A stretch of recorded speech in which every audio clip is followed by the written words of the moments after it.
C'est parti pour une nouvelle saison de Je range mon bureau. On est le 31 août, c'est donc le dernier jour officiellement de l'été. Cette année, on a eu un été pourri, mais c'est pas très grave, on va essayer quand même de faire une vidéo. Alors, ça fait donc maintenant plus de 2 mois, je crois, la dernière vidéo, ça remonte au 26 juin ou 24 juin, je n'ai pas vérifié. Et donc, bien sûr, il y a beaucoup de lectures, il y en a même d'ailleurs certaines, je m'avise, qui sont là-bas sur l'étagère. C'est notamment une demi-douzaine de livres que j'ai lus en anglais pour la préparation du programme d'agrégation sur Carpentaria d'Alexis Wright. Je ne vais pas en parler aujourd'hui. Je vais parler d'un autre livre australien d'ailleurs, lu en anglais, mais c'est pas exactement dans la même veine, on va dire. Donc, une grosse pile, et il en manque d'ailleurs, parce qu'il y a 2-3 livres que j'ai lus, mais qui sont dans la chambre, parce que je suis en train de les... Enfin, mon épouse va les lire, enfin, il se passe plein de choses, de circulation de livres, et donc, je suis pas allé revérifier, tout rechercher. Je me suis dit déjà qu'avec cette pile-là, je risquais de manquer d'énergie. Voilà. Alors, parmi les infos que je rappelle, bientôt, très prochainement, dans une des prochaines vidéos, je procéderai au tirage au sort de la personne qui va gagner un exemplaire de ce livre d'Alexander Dicko, Le Premier Souper, aux éditions La Volte. Très intéressant et étrange livre d'anticipation, je ne sais pas s'il faut le qualifier de science-fiction, dont je vous avais parlé récemment, dont j'ai 2 exemplaires, que l'on peut acheter. Il y en a aussi des exemplaires à vendre à la librairie Les Saisons à Tours. Et bien moi, comme j'ai 2 exemplaires, j'avais décidé d'en offrir un. J'avais été ambitieux, j'avais dit, je ne pensais pas l'être, j'avais dit que j'offrirais un exemplaire après tirage au sort sur 20 commentaires de commentateurs, commentatrices différents sur YouTube. Et en fait, il n'y en a toujours pas 20, donc tant pis, je vais faire un tirage au sort avec les commentateurs que j'ai, et donc 13 ou 14, je crois. Peu importe, happy few, la qualité plus que la quantité. Alors, c'est parti.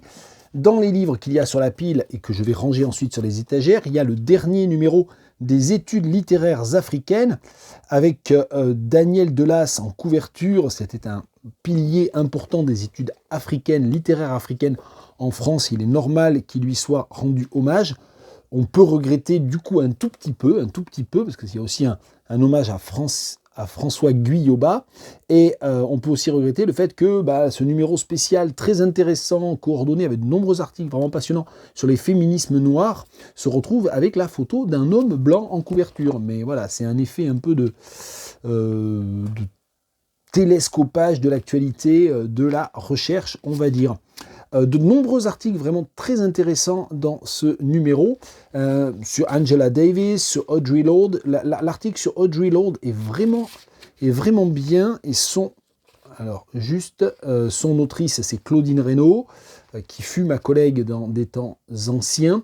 Et puis il y a un très bel article sur Flora Nwapa, Chimamanda Ngozi Adichie et Unoma Adzoa, She Was a Remarkable Woman, l'héritage afroféministe des Fourous, dans Purple Hibiscus et Sky High Flames d'Unoma Adzoa. Alors je connais bien Nwapa et Adichie, je crois que j'ai lu maintenant à peu près tout ce qu'a écrit Adichie.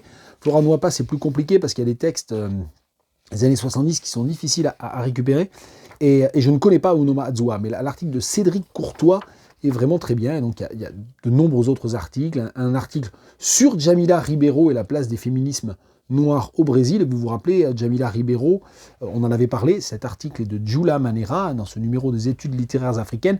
Djamila Ribeiro, on en avait parlé ici dans Je range mon bureau, puis j'avais fait un article pour Littéralute.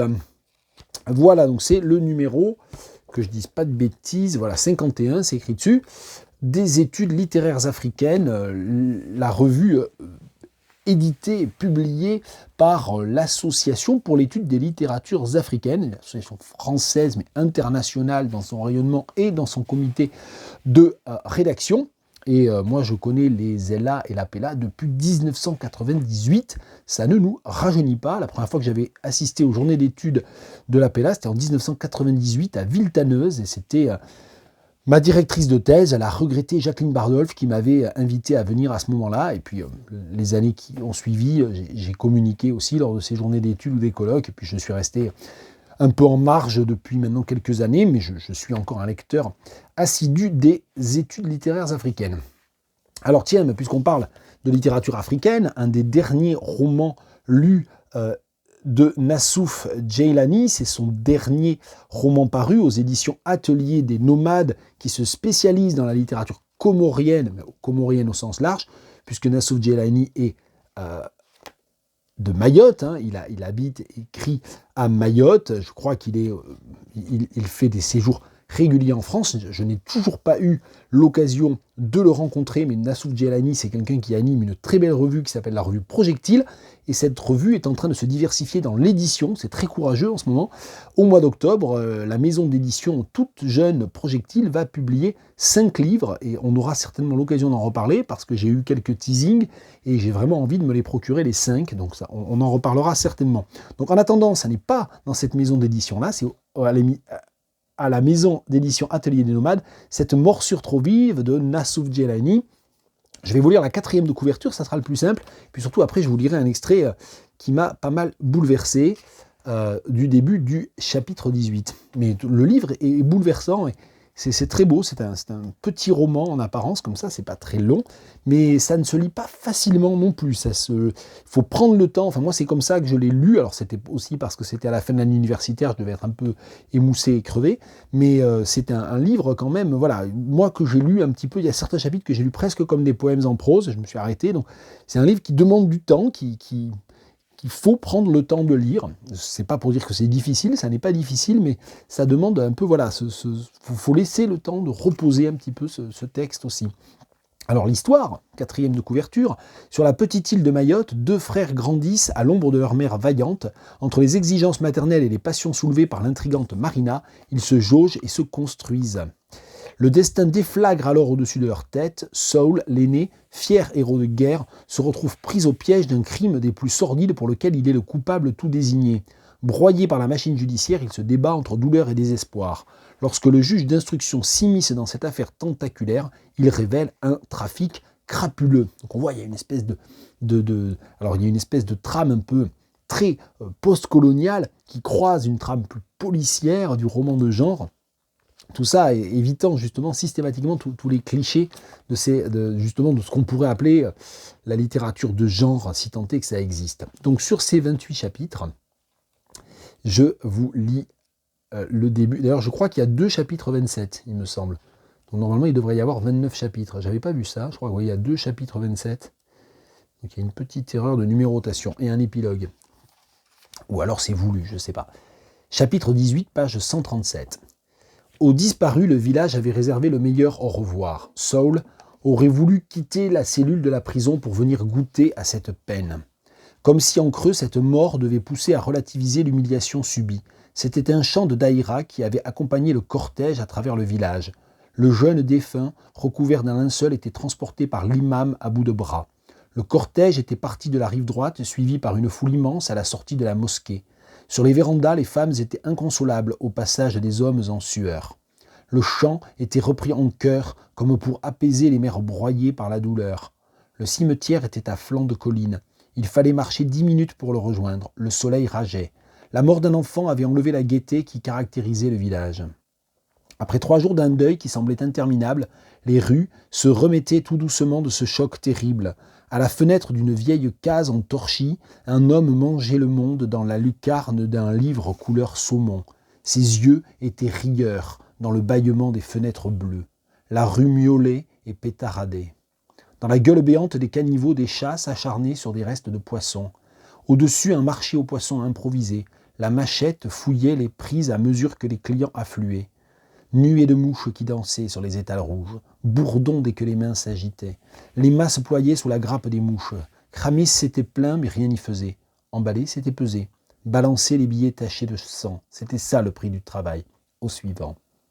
Un enfant traînait, derrière une femme pressée. Son sac était trop grand pour lui, il était en pleurs. Son biberon roula sur l'asphalte. Il était trop grand pour continuer à biberonner. La femme revint sur ses pas, se pencha sur l'enfant plein de morve. Elle le nettoya avec affection et le prit dans ses bras. Le biberon continua sa route. Et j'interromps la lecture de ce bref chapitre. Ce sont des chapitres brefs. J'ai quoi là-dedans ? J'ai le ticket de carte bancaire, tiens, du livre.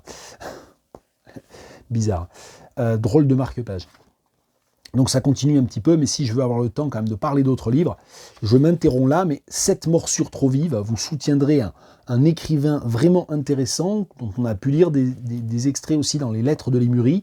Vous soutiendrez une maison d'édition vraiment indépendante, et en ce moment les maisons d'édition indépendantes ont besoin d'être soutenues parce que la presse littéraire et culturelle n'en a quasiment que pour les gros, et c'est assez insupportable. On passe à Dreams of Speaking de Gail Jones. Et Gail Jones, eh bien, ça faisait un moment que je voulais la lire, mais j'ai pas commencé par le livre par lequel il aurait fallu commencer. Si j'essaie de faire des phrases correctes, du coup, ça fait très lourd, mais au moins la phrase est correcte. Et c'est un livre qui ne m'a, c'est pas que ça m'a déplu, mais j'ai pas accroché plus que ça à l'histoire. J'ai trouvé l'écriture très belle, mais j'ai trouvé l'histoire de cette rencontre entre une jeune australienne à Paris avec un vieil homme japonais, et cette espèce de passion qu'ils ont pour la technique et pour les technologies émergées, surgies à la fin du 19e, au début du 20e siècle, les technologies de la télécommunication, le téléphone, etc.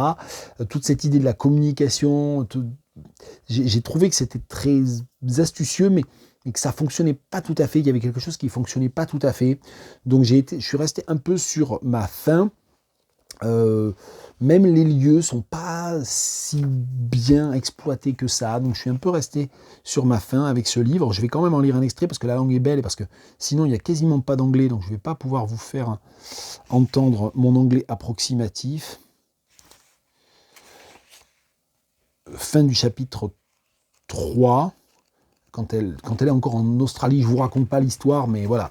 De toute façon, j'ai l'intention de lire d'autres textes de Gail Jones, et notamment 60 Lights, et on aura l'occasion, je suppose, à cette occasion, d'en reparler. Mais faisons déjà attendre un peu la prose narrative de Gail Jones. Alice dreamed that night that she saw her mother standing on a whale. Pat waved and looked happy. Her hair blew in a bronze flag. The sun was shining. Somewhere far off, there was the faint sound of a fiddle. In the morning, Alice considered her seizure of Stephen's tale, unconscious as it was, and could make little sense of it all. In what happens between people, she reflected, there are these transmigrations, these episodes of smudged experience in which the containers of memory and story become weak and permeable. Images leak like smoke.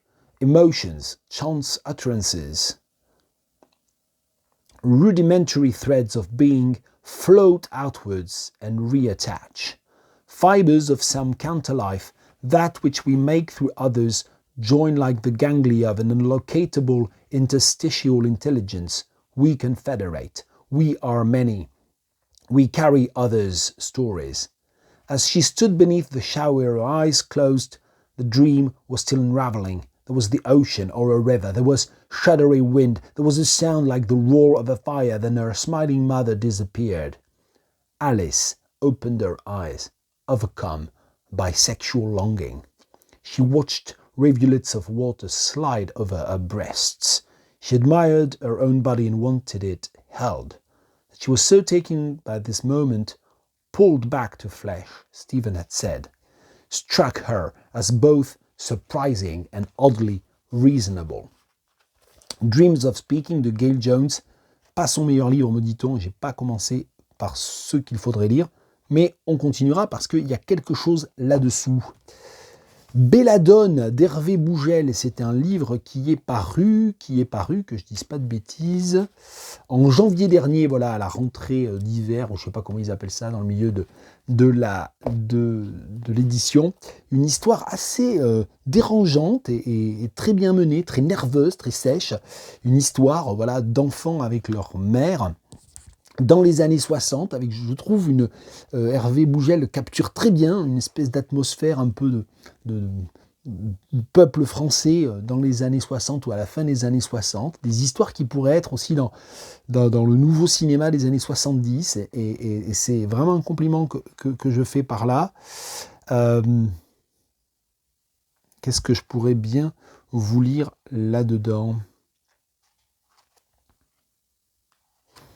Je ne vais pas tout vous révéler, mais il y a une histoire un peu incestueuse qui participe un peu du côté dérangeant aussi. Bon, je vais vous lire un extrait de la page 54. Les chapitres portent des dates parce que le drame en quelque sorte se déroule sur quelques jours. Bon, je vais vous lire ça. C'est le chapitre 26 juin, mardi 26 juin. Et je vous le lis parce qu'il y a une expression que j'ai toujours beaucoup entendu dire, que j'avais entendu dire à mon beau-père et que je n'avais jamais rencontré, je crois, dans un texte et qui se trouve là. Et cette expression, c'est être blanc comme une merde de laitier, qui est une expression qui me fait beaucoup rire. Faudrait arrêter vos histoires, mon petit bonhomme, lance Châtain, et la boisson aussi. Qu'est-ce que c'est que ce merdier? Vous avez pris quoi pour être dans cet état-là? Et la cigarette aussi, faudrait vous arrêter. Vous êtes un vrai sac à conneries. Vous avez une famille, vous êtes au courant, vous n'avez qu'une vie et une seule. Si vous croyez que vous allez durer comme ça, à faire le con, il grogne. Ses lourdes mains palpent la poitrine sur le tissu du maillot de corps et reviennent au visage. Ses doigts retournent les paupières, dévoilant le blanc des yeux comme on le fait pour les morts à la télévision. Je me demande vraiment ce que vous avez bouffé et j'ai bien envie de vous envoyer à l'hôpital, ajoute Châtain. Ses jambes puissantes sont pliées devant le fauteuil. Ses muscles saillent sous le pantalon de tergal gris. Mon père s'est réveillé. Il est assis sur le canapé, une couverture sur les jambes. Blanc comme une merde de laitier, dirait Lucien, qui lit ça à Antonio. Tout de même, ça me fait rire de penser ça à ce moment-là, mais je m'en empêche. La main devant la bouche, je transforme en petite toux ce rire qui monte en moi. La femme de Châtain est morte depuis bien longtemps. Un suicide. Les femmes de l'immeuble racontent qu'il l'aurait poussée à bout, la maltraitant, l'insultant, lui préparant des cachets. Elle l'affirme. Un salopard, une brute. Châtain se dresse d'un seul mouvement. Il est très grand, très haut. Son corps cache la lumière du soleil. La dépression, docteur, vous savez ce que c'est? Vous avez vu ça de près, vous aussi, souffle mon père. Qu'est-ce que vous me dites? Qu'est-ce que vous me racontez? Vous ne devriez pas me parler comme ça, docteur. Vous êtes mal placé pour me donner des leçons. Châtain se tait d'un bloc. Le stéthoscope se balance sur sa poitrine, son cœur bat fort, c'est comme si je l'entendais. L'une de ses mains géantes vient cogner le visage de mon père, dont le crâne rebondit sur le dossier du canapé. Ça fait le bruit d'un ballon qui explose. Espèce de fumier, je vous interdis de parler de ma femme, balance-t-il, ses doigts comme de gros boudins blancs encore en bataille. Il bouscule notre mère qui s'interposait. Vous dégagez. La porte claque, son pas d'ours décroît dans l'escalier. Il n'y a que la vérité qui blesse. Renifle mon père dans un murmure. Hervé Bougel, Belladone, Bûcher-Chastel, 2021. Et ça, c'est 2021 aussi, une maison d'édition que je ne connais pas depuis très longtemps, mais je suis déjà un peu accro. Les éditions du Chemin de Fer, ils font des très très très jolis livres. Et ça, c'est un texte de Ohana Lohan, Mars violet. Et Ohana Lohan, c'est... Alors, vous voyez les livres hein, à l'intérieur, c'est vachement chouette. Il y a des dessins, il y a des pages juste après, juste avant, qui correspondent au livre, qui sont des illustrations qui correspondent à l'histoire. Et Mars violet, c'est un livre qui va s'ajouter à la longue liste des textes écrits par des Roumains ou des Roumaines en français, donc de la littérature roumaine d'expression française, ou la littérature française écrite par des immigrants ou des immigrés roumains.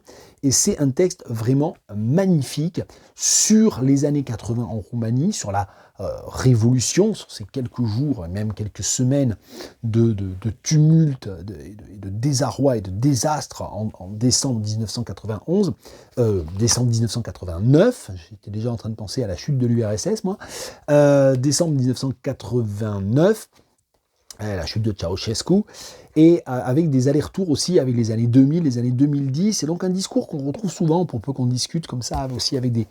Il se trouve que j'ai des connaissances et des amis aussi roumains, cette espèce de partage, en fait, entre de regret de ce qui a pu être perdu, et non pas de regret évidemment de la dictature, mais de déploration aussi de la manière dont l'identité roumaine, ou dans une forme d'identité roumaine, s'est totalement finalement dissolue. Elle avait réussi à résister à la dictature de type communiste.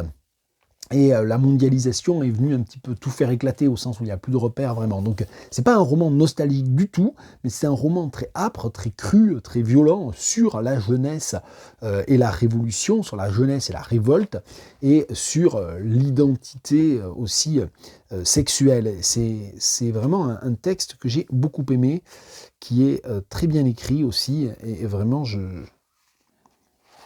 Je vais vous lire un extrait de ça. Ça m'a fait penser, c'est un peu curieux à dire, mais ça m'a fait penser un peu à certains textes d'Andrei Bieli, en fait, qui est un écrivain russe qui compte énormément pour moi.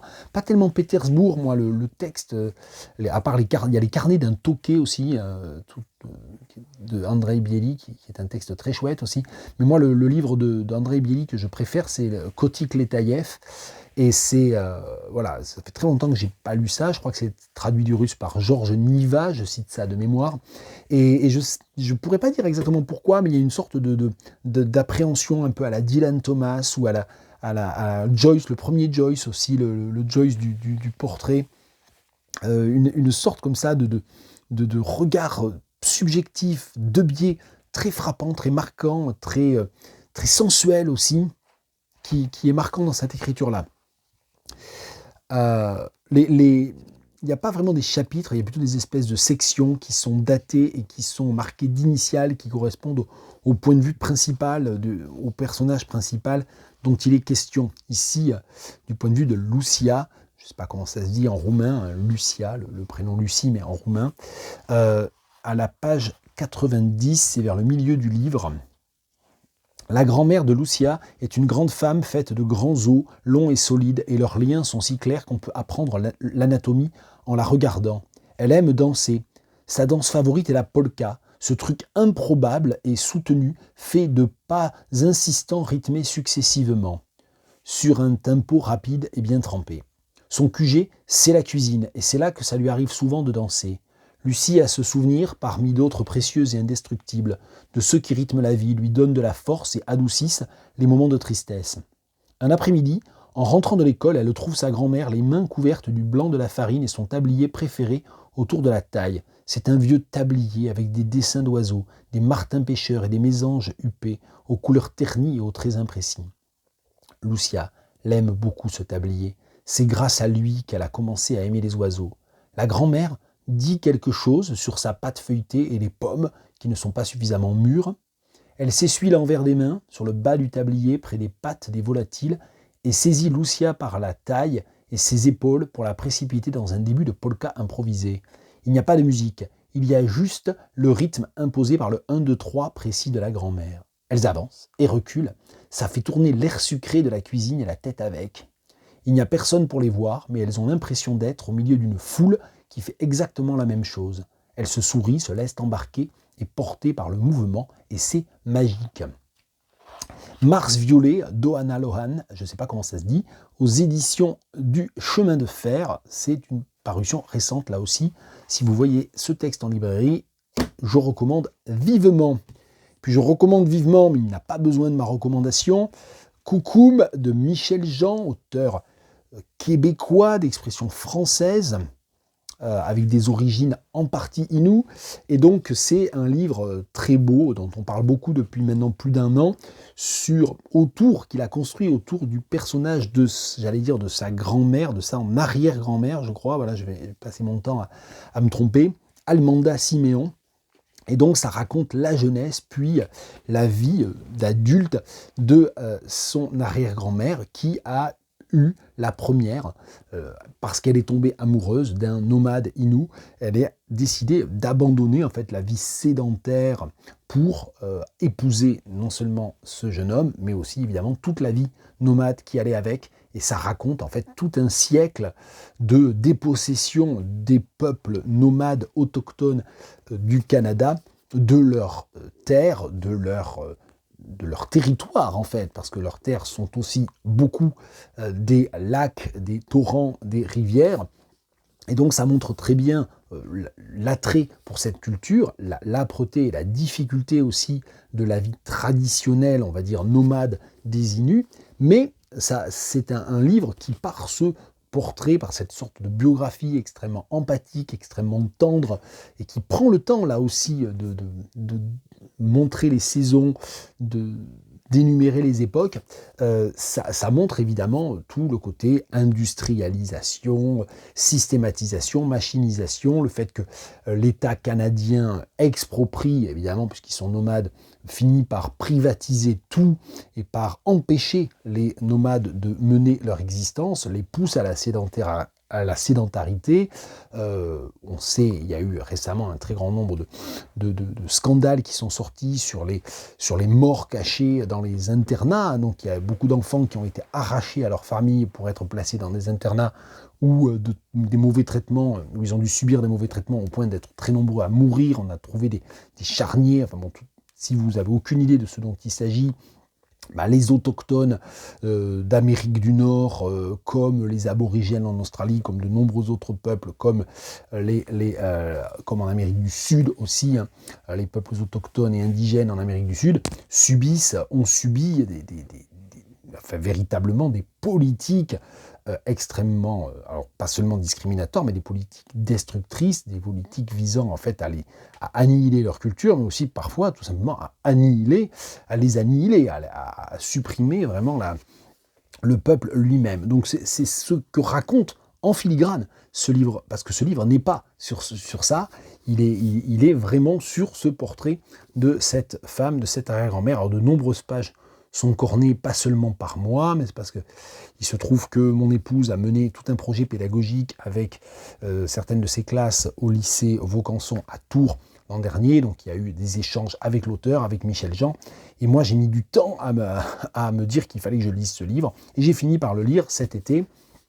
Je ne vais pas en lire d'extrait parce que je suis un peu à la bourre, et que j'ai pas du tout préparé cette vidéo comme d'habitude, mais voilà, c'est un très beau roman là aussi. Et on connaît même des personnes qui n'avaient pas lu de livre ou de roman, et qui n'avaient même pas vraiment lu de livre, pas seulement de romans, depuis des années et des années, et qui ont adoré ce livre. Je continue à saut et par gambade, livre ramené d'une escapade à La Rochelle chez des amis dont lui est libraire, voilà, donc je le salue si jamais il passe par ici. Et donc j'ai notamment récupéré ce livre, Les promenades avec Robert Walser de Karl Selig, traduit par Marion Graff aux éditions Zoé. Alors Robert Walser, il faudrait que je consacre une vidéo entière à Robert Walser et moi, mais voilà, c'est un auteur que je lis depuis très longtemps, qui compte beaucoup, surtout les microgrammes d'ailleurs, dont on ne possède en français qu'une sélection, qu'un mince choix de 76, je crois, textes sur les 400 ou 500 que compte le volume, et j'ai toujours pas eu le courage en fait d'acheter l'édition complète des microgrammes en allemand, mais ça viendra un jour certainement. Les promenades avec Robert Walser, c'est le témoignage de première main d'un écrivain, d'un auteur, d'une figure importante des lettres helvétiques, Karl Selig, qui a fini par devenir l'homme de confiance et même le porte-parole presque de Robert Walser pendant les quelques 25 à 30 années que Walser a passé en institution psychiatrique, de la fin des années 20 à sa mort en 1956. Et donc Walser adorait marcher, il pouvait marcher pendant des dizaines et des dizaines de kilomètres. Il adorait manger aussi, hein, visiblement, et boire. Et donc, Karl Selig, par tous les temps, par tous les vents, le retrouvait, souvent à la gare de Herisau, c'est souvent là que commencent ses textes, et partait promener avec Walser, et donc raconte. Alors, évidemment, il y a de très nombreuses promenades effectuées par Selig avec Walser qu'il n'a pas racontées, mais il lui arrivait d'écrire un texte, pas sur le motif, mais presque, juste après. Et donc après, il les a publiés après la mort de Walser en un recueil. Et moi, j'avais pas acheté ce livre au moment où il est sorti, je crois que c'est l'an dernier, je sais plus très bien. Non, en fait, c'est en mars dernier, je l'avais pas acheté parce que je me disais, il y a les textes de Walser, c'est idiot en fait, hein, je m'étais dit, il y a les textes de Walser que je n'ai pas encore lus, puisque j'ai pas le temps de lire Walser, je vais pas lire un livre sur Walser. Mais en fait, c'est très bien, et tant mieux, c'est vraiment bien que mon ami m'ait vraiment encouragé à lire ça. Il y a des photos prises par Selig lui-même au cours des promenades, parce que c'est un texte qui se lit très bien, qui se lit assez vite, mais qui vraiment dresse un portrait, qui ajoute quelque chose à l'art, à la perspective d'artiste et au regard d'artiste de Walser. D'autant qu'on sait que c'est contemporain des microgrammes, et donc voilà, donc tout ça est vraiment très, très intéressant. Là encore, je vais pas lire d'extrait pour essayer pour raccourcir la vidéo, donc ça c'est mort, mais pour ne pas la rallonger inutilement, mais c'est pour vous dire, voilà, je pense que sur le site des éditions Zoé, vous trouverez certainement des extraits des promenades avec Robert Walzer de Karl Selig. Un livre des éditions Anacaona que je ne présente plus, enfin si je peux le dire vite fait, spécialisé dans la traduction de textes généralement contemporains, littéraires, poétiques, mais aussi beaucoup anthropologiques et sociologiques, issus du Brésil, et énormément autour de la question du racisme et du féminisme, des afroféminismes. J'ai parlé tout à l'heure de Djamila Ribeiro en vous parlant du dernier numéro des études littéraires africaines. Eh bien, les textes de Djamila Ribeiro que l'on peut lire en français ont été traduits par Paola Anacaona, l'éditrice elle-même, dans sa maison d'édition Anacaona. Et ce texte-là, Le racisme récréatif, d'Adilson Moreira, a été traduit là encore par Paola Anacaona et publié, donc, c'est récent je crois, 2020, voilà, aux éditions Anacaona. Mais c'est un texte qui a été publié en 2019 au Brésil. Donc là, on a vraiment une vraie rapidité, une vraie réactivité de la maison d'édition. Donc c'est un travail essentiel que font les éditions Anacaona, que fait Paola Anacaona. Il faut continuer de saluer ce travail. Moi, j'ai été un petit peu déçu par ce livre. Après les livres de Djamila Ribeiro, je m'attendais à quelque chose d'un petit peu plus... c'est sérieux, c'est fouillé, mais je trouve qu'il reste toujours un petit peu en deçà d'un certain nombre de conclusions. Il faudrait vraiment que je précise ça, là encore j'improvise, mais il faudrait, ça pourrait donner matière à un petit article aussi, pour voir en quoi il pousse jamais vraiment l'argumentation, il reste toujours un petit peu en dedans. On s'en rend compte parce qu'il y a au moins un chapitre dans lequel il développe des exemples qui viennent du contexte français, et donc forcément là, moi comme d'autres, je me rends peut-être mieux compte de certains non-dits, de certaines insuffisances de l'argumentation, mais je trouve que ça reste un petit peu en deçà de ces questions-là. Donc il y a pas mal de choses qui moi, m'ont laissé un peu sur ma faim. La réflexion est globalement intéressante, elle permet de conceptualiser un certain nombre de concepts intéressants. Le racisme récréatif, c'est les blagues racistes, c'est-à-dire le fait que du moment que l'on fait une plaisanterie ou du moment que l'on prétend que c'est une plaisanterie, des stéréotypes raciaux, des stéréotypes qui participent exactement des discours qui justifient encore des discriminations, voire qui ont justifié des oppressions, voire qui ont justifié l'esclavagisme ou la colonisation, continuent en fait de se diffuser dans la culture commune et dans la culture populaire. Et donc finalement, ces stéréotypes raciaux ne sont jamais déconstruits profondément, et donc on n'a pas de décolonisation des esprits tant qu'on n'a pas une pensée de ces impensés que sont les blagues racistes. Finalement, c'est un peu ça il le dit mieux, et il le dit plus longuement surtout, mais c'est vraiment ça le concept phare ou la problématisation phare de ce livre d'Adilson Moreira. Donc d'où ce concept de racisme récréatif qui est très intéressant.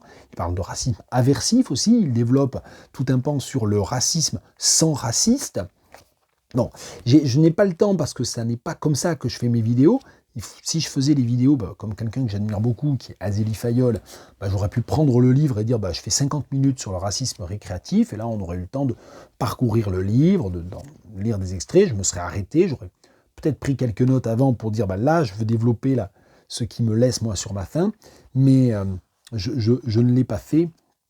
Mais c'est intéressant. Il y a quelque chose qui m'imaginait, oui, c'est par rapport à un exemple, un contraste qu'il fait, ça me revient, entre un sketch de Dieudonné qui a été condamné par la justice et un certain nombre de sketchs de Kev Adams, de Michel Leb, et puis il y a autre chose, je ne sais plus ce que c'est. Ah oui, le film, là, qu'est-ce que j'ai pas vu, là, les films Qu'est-ce qu'on a fait au bon Dieu, qui eux ne donnent lieu à aucune espèce de discussion, de judiciarisation. Et là, l'argument qui est vite évacué en fait par Adilson Moreira, c'est que Dieudonné a été condamné parce qu'il a fait intervenir Forisson, je crois, non, je vais dire des bêtises, dans son sketch, et que du coup ça a pu être condamné pour être autre chose que de l'humour. Il me semble, voilà, c'est ça, à la page 84, Dieudonné a été condamné non pour ses blagues antisémites, mais pour avoir fait venir Robert Forisson sur scène, transformant ainsi son spectacle en une réunion politique. Alors c'est sans doute ça qui a permis effectivement à la justice française de condamner, c'est-à-dire de dire on sort du cadre de l'œuvre d'art ou de l'œuvre humoristique. Mais il me semble qu'il y a quand même aussi autre chose, il y a toute une complexité liée aussi à ce qui est plus ou moins admissible. Et je pense profondément qu'en France, encore aujourd'hui, le sketch antisémite qui ne vient pas effectivement, je veux dire, d'un second degré évident, ou je sais pas quoi, enfin, et même comme ça, je pense que ça passe pas forcément bien, est plus facilement condamné, je dis pas par la justice, mais déjà dans la sphère sociale, que des plaisanteries sur la longueur du sexe des Noirs, ou de l'humour anti-asiatique, dont on sait qu'il a beaucoup fleuri aussi au moment du Covid, et que ça n'avait l'air de poser de problème à personne. Enfin, on sait que les plateformes de réseaux sociaux ont mis des semaines à retirer, même parfois n'ont jamais retiré, des propos extraordinairement graves et offensants, reprenant tout un tas de stéréotypes raciaux sur les Asiatiques, par exemple. Donc, il y a tout ce côté-là aussi que Addison Moreira ne creuse pas, et je vois bien pourquoi il ne le creuse pas, parce que c'est vrai qu'il y a toujours ce reproche qui peut être fait de concurrence victimaire qui est derrière. Mais voilà, je pense aussi que il faut aller mettre le nez là-dedans. C'est des sujets qui sont des nids de vipères, mais à partir du moment où on accepte, on se met à travailler sur ces questions-là, il faut aller jusqu'au bout, le plus subtilement et le plus scientifiquement possible, mais il faut y aller. Bon, cela étant posé, c'était juste une réticence. J'étais content de me ressouvenir. Improvisation, je l'ai lu ça il y a quelques semaines, j'étais content de me ressouvenir de ce qui m'avait à un moment donné arrêté, on va dire, laissé sur ma faim, qui avait suscité une réticence de ma part. Mais il y a d'autres passages comme ça où je me suis dit, finalement, il ne va pas assez loin. Donc c'est plutôt une esquisse, en fait, c'est plutôt l'esquisse d'une pensée du racisme récréatif que vraiment un essai entièrement fouillé, entièrement synthétique sur le racisme récréatif. Mais c'est un livre qui contient un très grand nombre de pistes vraiment intéressantes. Le racisme récréatif de Addison Moreira. Je ne sais pas comment ça se dit. Tiens, sur la pile, il y a un autre livre en anglais, c'est A Room with a View de E.M. Forster, que je n'ai jamais lu, mais qui était sur nos étagères. C'était pas à moi, ce livre, en fait. Et je suis allé le rechercher, je suis allé lire vite fait la fin, parce qu'on a vu récemment le célèbre film de James Ivory, que je n'avais jamais vu, donc, et comme on n'a à peu près rien compris à la toute fin, je ne vais pas tout vous réexpliquer, mais la dernière réplique prononcée par l'héroïne dans la chambre d'hôtel à Florence ne fait pas sens dans le film par rapport au contexte. Alors je ne sais pas si on a une copie dans laquelle il manque quelque chose.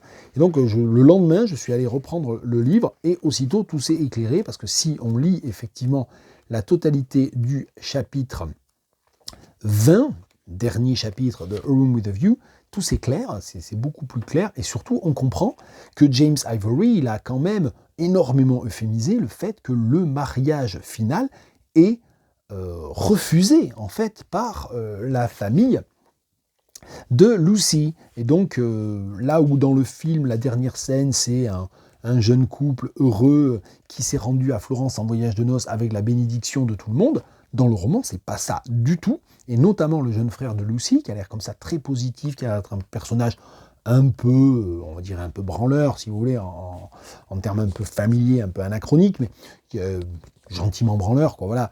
Mais il est sympa, il aime beaucoup le futur mari, et puis donc le mari de Lucy, il aime beaucoup sa sœur, et tout ça. Et en fait, dans la fin du livre, c'est beaucoup plus amer que ça, et beaucoup plus saumâtre que ça.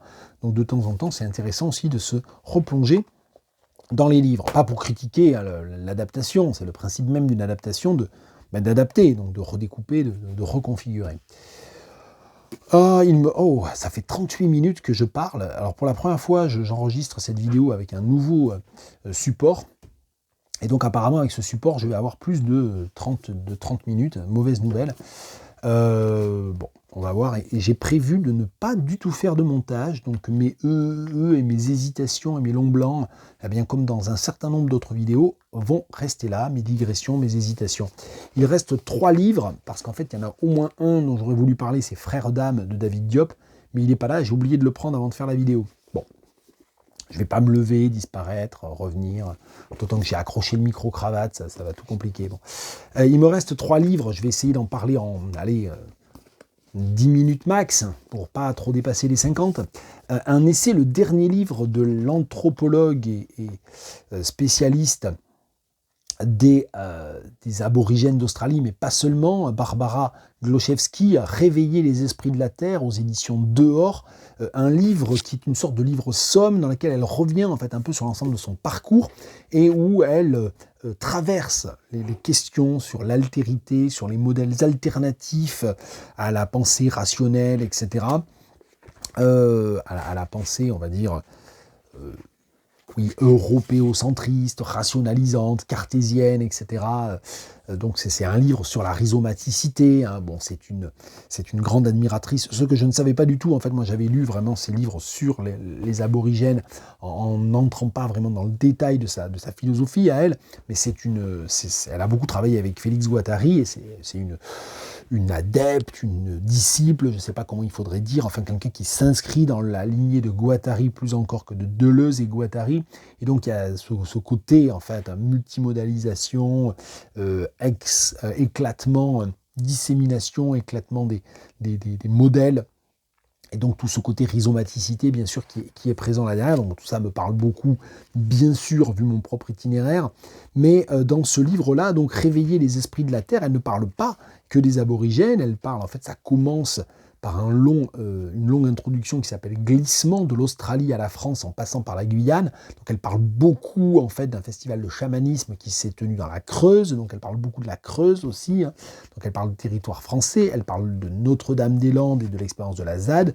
Et si j'essaie de reprendre le plan pour que, voilà, pour pas dire de bêtises, donc la longue introduction s'appelle Glissement de l'Australie à la France en passant par la Guyane, transversalité planétaire, confrontation transocéanique. Ça, c'est les 3 intertitres, si vous voulez, de l'introduction.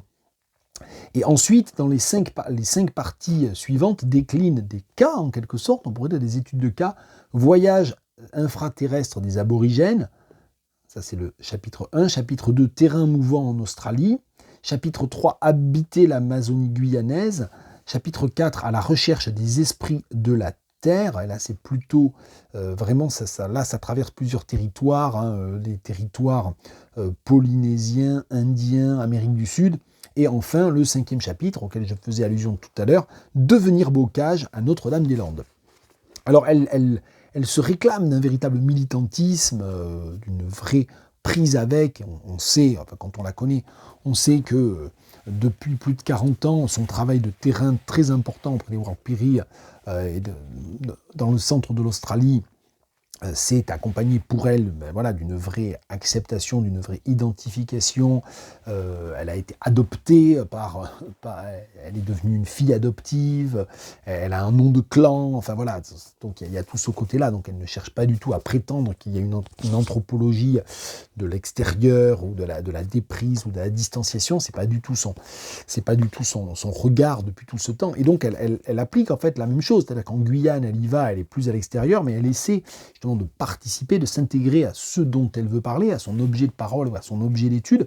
Et puis pareil à Notre-Dame-des-Landes, visiblement elle a vraiment été dans la ZAD, elle a passé un certain temps, alors pas autant que les permanents, mais elle a passé un certain temps à lutter au sein de la ZAD Notre-Dame-des-Landes. Voilà, donc ça fait un livre foisonnant, très intéressant, qui lance plein de pistes, dans lesquelles on apprend aussi plein de choses. Si j'avais noté au fur et à mesure mais je pourrais le faire parce que souvent j'ai corné les pages, je corne beaucoup les pages juste un petit peu proprement, c'est mes livres, hein, si je veux le faire salement, j'ai le droit. Je comprends pas du tout la fixette des gens sur on n'écrit pas dans un livre, on ne corne pas un livre, on fait bien ce qu'on veut avec son livre. Si un livre devient inutile une fois lu, c'est pas très très pertinent quand même. C'est une fétichisation parfois des livres que je ne comprends pas, mais bon. Ça, c'est pas grave. Je comprends pas les gens qui écrivent dans des petits carnets de notes en 2021 non plus, hein, qui achètent des carnets en Moleskine à je sais pas combien, super cher, en prétendant que c'est forcément comme ça qu'on écrit ou qu'on trouve des idées. Non, je veux pas me mettre en avant, mais on est des milliers et des millions qui ébauchons des idées et qui esquissons sans aucun carnet de Moleskine. Bon, pas parenthèse, je sais même pas pourquoi je parle de ça. Mais voilà, donc si je m'étais noté à chaque fois, vraiment systématiquement, pour le coup, sur un bout de papier, oh tiens, ça c'est un livre, ou ça c'est un article qui a l'air intéressant, ben, j'aurais une pile de livres comme ça à lire, rien qu'après avoir lu Réveiller les esprits de la Terre. Donc sans vouloir faire de mauvaises blagues, mais je vais la faire quand même, il vient juste de me venir, je résiste pas, le livre Réveiller les esprits de la Terre, il réveille l'esprit du lecteur. Voilà, on est nerveux, on est avec ce texte, et parfois on est aussi moi je me suis éloigné un peu de ce texte. Alors, il y a des fois où il y a des choses qui m'ont agacé, c'est-à-dire qu'elle met parfois en avant systématiquement des pratiques ou qui peuvent sembler un peu New Age, un peu, voilà, un peu. Et moi, j'ai une méfiance peut-être de rationalisateur européocentré, je sais pas quoi, vis-à-vis de tout ça. Je le sais, voilà, ça ne m'empêche pas, je suis pas buté, je lis plein de choses, mais comme depuis quelques mois, on voit les anti-vaccins, notamment un certain nombre de complotistes se réclamer de tout un tas de remèdes traditionnels, de cures, de ceci, de cela, et qu'on nous parle beaucoup de ça. C'est vrai que du coup, un certain nombre des pratiques dont elle parle, notamment dans le chapitre sur Notre-Dame-des-Landes, font que moi je me méfie un petit peu. J'ai lu, voilà. Il y a plein de choses aussi, moi, qui me retiennent beaucoup dans l'anthroposophie, par exemple, dont je suis très critique, sur lesquelles j'ai lu des choses qui incitent vraiment à être très méfiant. Donc je pense qu'il y a parfois une porosité de ce dont elle parle dans son travail d'anthropologue avec certaines de ces dérives. Voilà, donc il y a des fois où je ne la suivais pas tout à fait. Mais c'est pas un livre qui est fait pour qu'on soit à 100% d'accord ou pour que Barbara Gloszewski, c'est une anthropologue, ça n'est pas un gourou. Donc on est là pour se documenter, pour comment dire, affûter son esprit justement et réfléchir à toutes ces questions de mondialisation. Et là-dessus, bien sûr, je la suis totalement sur cette idée d'une diversité des expériences, d'une diversité des apports et d'un rétablissement des droits autochtones. Voilà, c'est une des idées phares du livre. Et là-dessus, elle est très convaincante et je suis très convaincu. Et voilà. Bon, c'est un livre très riche, très, très, très foisonnant. Et il y a certainement déjà des choses que j'ai lues et qui m'ont intéressé là-dedans, que j'ai un peu déjà oublié ou zappé. On va finir avec 2 textes qui, eux, sont des textes littéraire, il n'y a pas beaucoup, c'est surtout du français, il n'y a pas beaucoup de traduit d'eux, il y a un peu du traduit d'eux, mais là, en voilà un qui arrive, mais il y a aussi des essais, il n'y a pas que de la littérature, cette fois-ci, bon, c'est arrivé d'autres fois qu'il n'y ait pas que de la littérature, mais généralement, quand je vous parle de livres, je vous parle de littérature. Il n'y a pas de poésie, mais c'est pour une autre raison, mais on parlera de poésie les prochaines fois. Donc 2 livres que j'ai lus, celui-là, je ne le connaissais pas, je l'ai découvert bien à La Rochelle, justement. C'est un livre qui est paru au printemps dernier, qui m'avait totalement échappé. Annie Lulu, La mer Noire dans les Grands Lacs. Et on va encore parler de Roumanie. Tiens, décidément, on a parlé de Oana Lohan tout à l'heure. Et puis ce livre que j'avais trouvé, je crois, dans une boîte à livres il y a quelque temps. Paolo Rumiz, Le phare voyage immobile, aux éditions Ebuck. Je ne sais pas si on dit comme ça. C'est un auteur italien, c'est traduit de l'italien par Béatrice Vierne, et c'est de 2015, et en fait, Paolo Rumiz, que je ne connaissais pas du tout, c'est le hasard heureux des boîtes à livres, c'est un écrivain italien qui fait des récits de voyage, il est notamment connu pour un livre sur le Pô, je crois, je ne vais pas dire de bêtises, Pô, le roman d'un fleuve, voilà, mais aussi Aux frontières de l'Europe et L'ombre d'Hannibal. Et dans ce livre-là, en fait, il s'est enfermé dans un phare qui se trouve sur une île de l'Adriatique, je crois,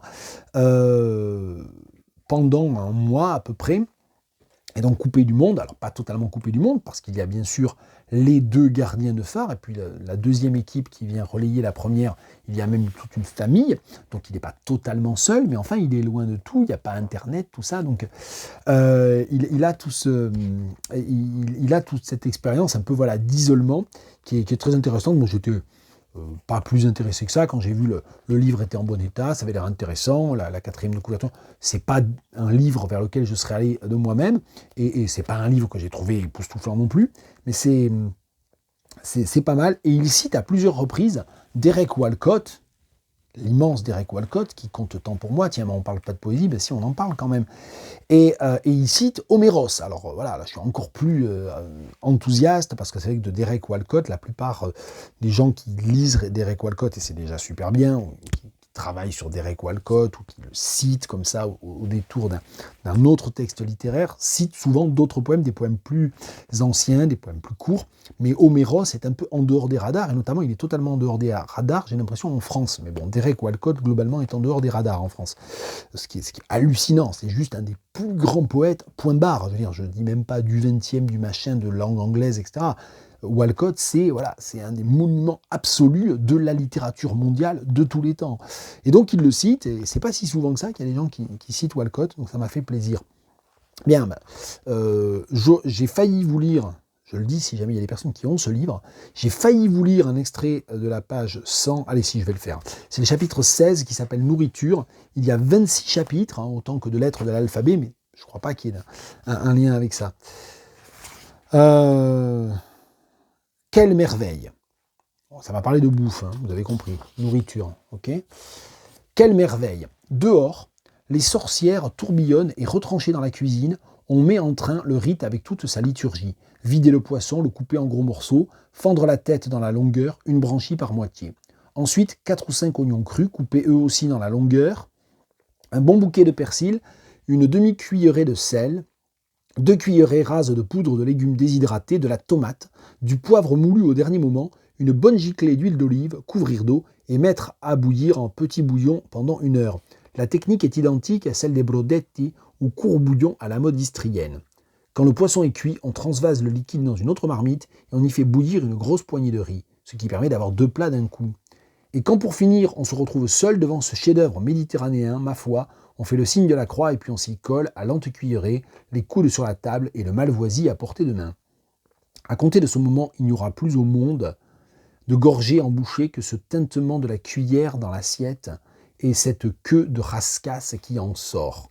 Dans cet appartement modèle réduit, assiégé par la tempête, on se retrouve en train de redonner vie à des gestes de frugalité désormais oubliés, comme faire griller le pain avant qu'il ne devienne dur, pour le transformer en tartine selon les besoins, ou bien nettoyer les citrons pour les empêcher de moisir. On réévalue le rite et l'esthétique quand on met le couvert, on lève son verre même si on est tout seul.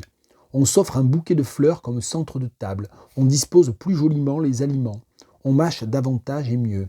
On prend conscience du fait que chaque bouchée est précieuse, on rend hommage au rôle central du pain, et chaque bouchée est une Eucharistie.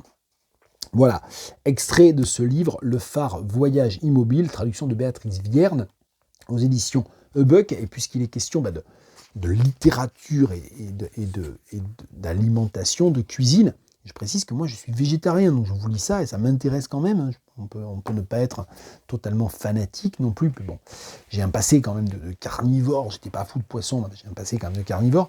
Je suis végétarien, mais je peux quand même apprécier un texte qui raconte ce type de plat. Et le plaisir, la question de la culture culinaire est vraiment essentielle dans ce passage-là.